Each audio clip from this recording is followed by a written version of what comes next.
Hello and welcome to IeshaNyreeTV, where we talk about voiceover and creativity. But tonight, the only thing that I can possibly talk about is the heartbreaking and shocking death of Prince.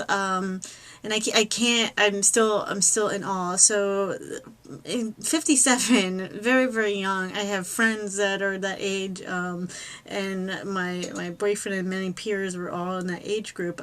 And I'm only 40, so it's not that much older than I am. And Prince, his music has been a part of my entire growing up.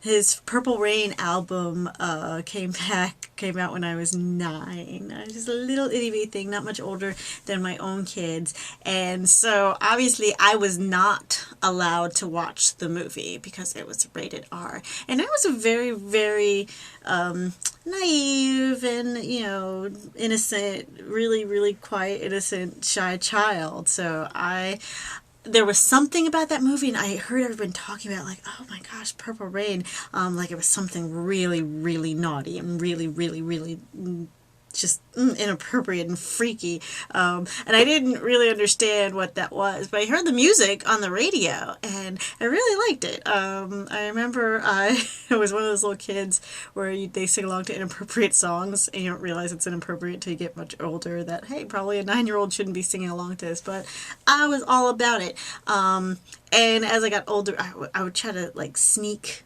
peeks and try to see what the movie's about, and it's like, oh, there's naked. So I didn't even see the movie until I was much older.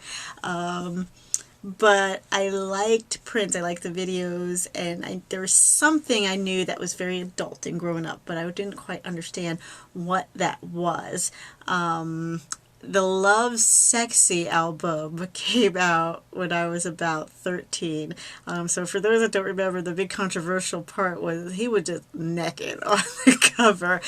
Just a naked, skinny Prince right there on the cover. And at 13, I was just really getting into, I like boys and, what's attractive, what's sexy, and starting to realize without realizing what was going on. And I saw the cover, and my first reaction was like, what is it? He's got flowers on, and I was taught that that's not sexy, and he looks so skinny, and I don't know. But I kept wanting to look at it. I kept wanting to peek at it, and I was intrigued by it. And there's something about it. I think that was like the first time I can remember seeing like naked male form. So I was like, oh, okay. And it would make me like all shy, and it was kind of silly. But I learned something very important. That was the first time I think that I was introduced to something other than just, boys are cute and boys are different, and what like the traditional look of attraction was. It was the beginning of understanding, I think, sensuality, because that's the thing. Prince, it's what made him sexy, well, for me anyway, it was confidence and just assuredness, and that he would flamboyant, what he wore, and his style, and his talent, and his creativity, and the charisma, that was what was so appealing. And then I started listening to his music more and more and more. By 1989, the very next year, that's when Batman came out, I was obsessed with the Batman soundtrack. I liked the movie too, but the soundtrack, I would just listen to it all the time. I don't know why. I do know why. The music is so good. If you've not just listened to the Batman soundtrack that Prince did, go out there and get it today. I still jam to it. I love it. So I just listen to that all the time. My brother listened to Prince a lot. His friends did. So there was something just like forbidden fruit, but also very naughty and appealing. So, but just as far as just being a performer, just how I started watching him, and just that style, and just the commitment and the energy and the electricity that he brought to everything he did, it was amazing. He also taught me, someone reminded me of this, I forgot about this, he also taught me something about show business or music business, pretty much. That he had that huge lawsuit around the use of his music and his name, and he changed his name to nothing just on purpose, just to drive the producers crazy, if memory serves. But he retained ownership of all his music. There wasn't any of this, like, well, you know, you wrote it and created it, but, you know, we're the record company, so we own it. He wasn't having any of that. And you know what? That is something that stuck with me and is very important to me. So he's the first time I learned that, hey, wait a minute.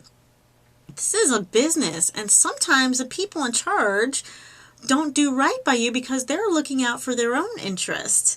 And it's okay to say, no, I'm not putting up with that, and fight for yourself and stand up for yourself.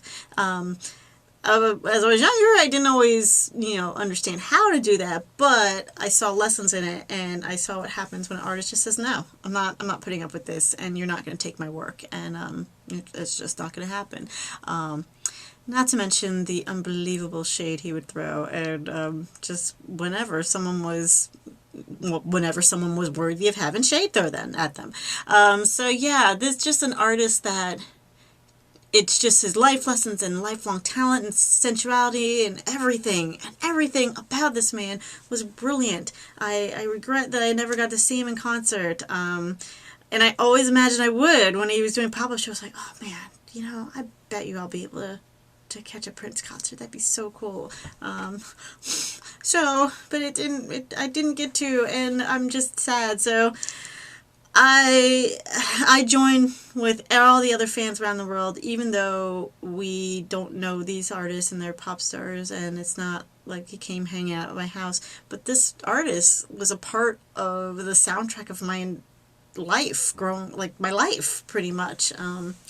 So many memories I have with one of a Prince song playing in the backgrounds for so many years. So I am heartbroken. I'm just, like I said, in shock. I really thought this was someone who was going to continue to create and new things and play and perform and just teach the rest of us how you never stop creating all the way up until the end.